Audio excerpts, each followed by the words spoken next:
Mari sama-sama Bapak Ibu, kita siapkan hati kita pagi hari ini, kita menyembah Tuhan. Mari kita angkat pujian penyembahan kita. Haleluya, terima kasih Tuhan. Engkau baik Tuhan.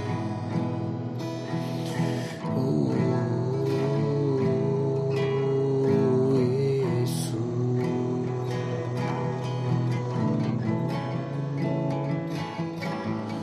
Ku rasakan kasih-Mu Tuhan.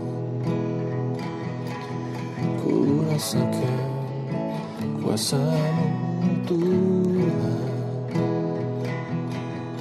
Ku rasakan kasih kuasa Roh Kudus.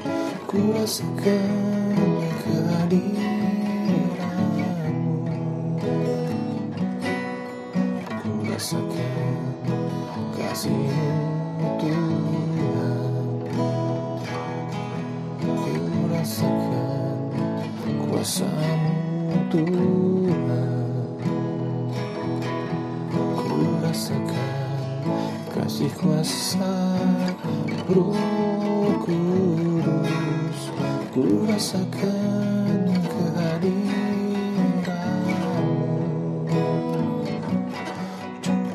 Curahkanlah kuasa-Mu Tuhan. Mujizat terjadi sekarang ini. Curahkanlah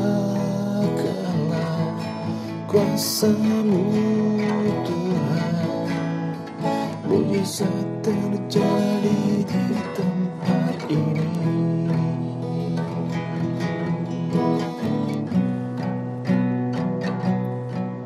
Ku rasakan kasih-Mu Tuhan. Ku rasakan kuasa-Mu Tuhan. Ku rasakan kasih kuasa Roh Kudus. Ku rasakan kehadiran-Mu. Curahkanlah kuasa-Mu Tuhan. Mujizat terjadi di tempat ini. Curahkanlah kuasa-Mu Tuhan. Mujizat terjadi sekarang ini.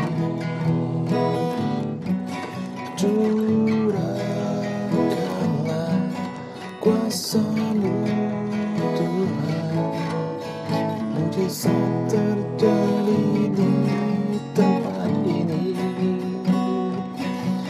Curahkanlah kuasa-Mu Tuhan.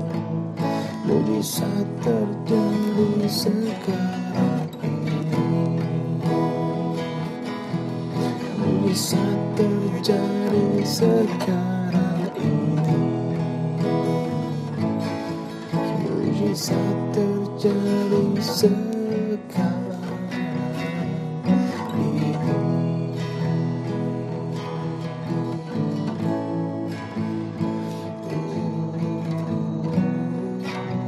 Sekarang ini.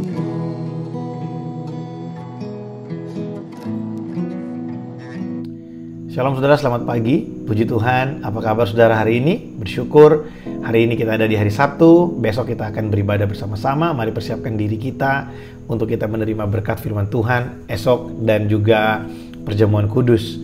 Pagi hari ini saudara, di hari Sabtu saya ingin sharing buat setiap kita, meneruskan apa yang kemarin hari Jumat kita pelajari bersama-sama dari Amsal pasal yang pertama ayat yang ke-29 sampai ayat yang ke-33. Saya akan bacakan buat setiap kita, saudara bisa menyaksikan di layar saudara masing-masing. Amsal pasal yang pertama ayat 29 sampai ayat yang ke-33. Oleh karena mereka benci kepada pengetahuan dan tidak memilih takut akan Tuhan, tidak mau menerima nasihatku, tetapi menolak segala teguranku, maka mereka akan makan buah perbuatan mereka dan menjadi kenyang oleh rencana mereka, sebab orang yang tak berpengalaman akan dibunuh oleh keengganannya, dan orang yang bebal akan dibinasakan oleh kelalaiannya. Tetapi siapa mendengarkan aku, ia akan tinggal dengan aman, terlindung daripada kedahsyatan malapetaka. Wow, puji Tuhan. Saudara, Salomo menuliskan masih dalam perikop yang sama. Dia bilang, karena mereka tidak mendengarkan perkataanku, karena mereka lebih memilih jalan-jalan mereka daripada memilih takut akan Tuhan. Nah, dalam Amsal pasal 1 ayat yang ke-7 dikatakan bahwa takut akan Tuhan adalah permulaan pengetahuan. Kata takut di situ bukan berbicara tentang seperti orang yang ketakutan, bukan scary, tapi lebih kepada menghormati Tuhan, orang yang respect, orang yang honor to God, orang yang menghormati Tuhan, orang yang melihat Tuhan itu sebagai satu figur yang terhormat, ya, figur yang besar, dia yang patut untuk dipuji. Seperti kalau kita berada di depan presiden atau perdana menteri, kita akan sangat menghormati beliau sebab mereka adalah pemimpin dan menentukan kehidupan bangsanya. Nah, Tuhan adalah pemilik kehidupan kita. Dia menentukan kehidupan kita.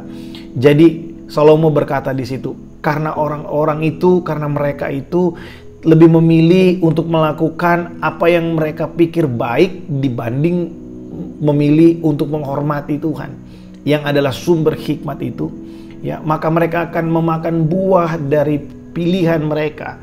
Saudara, kita melihat ada banyak orang yang telah berulang kali ditegur oleh firman Tuhan, yang telah berulang kali diberikan advice oleh firman Tuhan, tapi mengeraskan hati mereka. Dan inilah yang akan menjadi bagian mereka. Kita lihat di sini bahwa mereka akan memakan buah perbuatan mereka dan menjadi kenyang dengan rencana mereka. Sebab orang yang tidak berpengalaman akan dibunuh oleh keengganannya. Kadang kita merasa malas untuk berubah karena kita terlalu nyaman dengan keadaan kita hari ini. Padahal di dalam Kristus kita harus terus mengalami perubahan. Di dalam Yesus kita harus terus mengalami perubahan dari satu peristiwa kepada peristiwa yang lain. Kita dibentuk untuk semakin dewasa di dalam Tuhan, ya. Tetapi ayat yang terakhir, ayat 33, luar biasa di situ diberikan kunci dari perikop ini, dikatakan seperti ini. Tetapi siapa mendengarkan aku, ia akan tinggal dengan aman, terlindung daripada kedahsyatan malapetaka. Saudara perhatikan kata mendengarkan aku di situ dalam bahasa aslinya menggunakan kata sama. Kata sama itu juga punya pengertian listen atau hear by attention, ya. Hear with attention juga artinya obey. Jadi artinya adalah mendengarkan dengan perhatian, ya, mendengarkan sesuatu dan melakukan sesuatu, taat melakukan sesuatu. Jadi saudara, perikop ini Salomo ingin menasehati setiap kita. Firman Tuhan datang buat kita pagi hari ini. Mari kita hidup mendengarkan firman dan melakukan firman Tuhan. Saudara, saya ingin mengulang apa yang kemarin saya bagi buat setiap kita. Kalimat yang sangat baik sekali. Tuhan ingin kita mendengarkan Dia. Tuhan ingin kita melakukan firman-Nya, hidup sesuai dengan firman-Nya. Bukan untuk kepentingan Tuhan, tapi Tuhan mau kita melakukan itu semua untuk kebaikan kita, untuk kehidupan kita. Karena Tuhan tahu bahwa kita ini lemah, makanya Dia memberikan firman sebagai penuntun kita dalam kehidupan ini. Karena Tuhan tahu kita gampang sekali tersesat, makanya Dia memberikan kita firman supaya kita bisa melihat dengan jelas apa yang ada di depan kita. Saudara, biar perenungan kita 2 hari ini menjadi sesuatu yang bermanfaat bagi kita. Jangan pernah remehkan firman Tuhan. Ketika kita ada dalam kesesakan, saudara melihat firman Tuhan, kita melihat bahwa Yesus ada di kayu salib untuk menanggung setiap kesesakan kita, setiap penderitaan kita. Kita bisa lihat oleh bilur-bilurnya setiap kita disembuhkan. Ketika kita ada dalam kesakitan dan kita melihat Yesus telah menanggung itu semua, kita tahu bahwa kita tidak sendirian dalam kesakitan kita. Ketika kita ada dalam keadaan di mana kita pikir nggak ada orang yang mau dekat dengan kita, nggak ada orang yang peduli sama kita. Kemudian kita melihat firman Tuhan, bagaimana Yesus juga ditinggalkan oleh murid-muridnya. Kita tahu bahwa kita tidak sendirian di situ. Ada Yesus bersama-sama dengan kita dan Dia tidak pernah meninggalkan kita. Firman Tuhan adalah pelita bagi jalan-jalan kita dan terang untuk langkah-langkah kehidupan kita. Saudara, biar ini menjadi berkat buat setiap kita. Mari kita berdoa. Terima kasih Tuhan buat hari ini. Kami bersyukur buat akhir pekan yang luar biasa. Berkati umat-Mu Tuhan. Persiapkan setiap kami untuk kami bisa beribadah bersama-sama esok hari. Berkati setiap kami Tuhan hari ini. Kami akan menikmati akhir pekan bersama-sama dengan keluarga dan orang-orang yang kami kasihi. Biar kasih karunia-Mu, anugerah-Mu yang sempurna terus tinggal bersama-sama dengan kami. Terpujilah nama-Mu ya Tuhan. Berkat-Mu bagi kami sepanjang hari ini. Dalam nama Yesus kami berdoa. Amin. Puji Tuhan. Saudara, saya mengingatkan, mari sama-sama kita beribadah besok melalui Zoom dan YouTube channel gereja kita. Kita akan sama-sama bersekutu dengan tubuh dan darah Yesus. Jangan lupa untuk mempersiapkan roti dan anggur di rumah saudara masing-masing. Selamat berakhir pekan. Tuhan Yesus memberkati.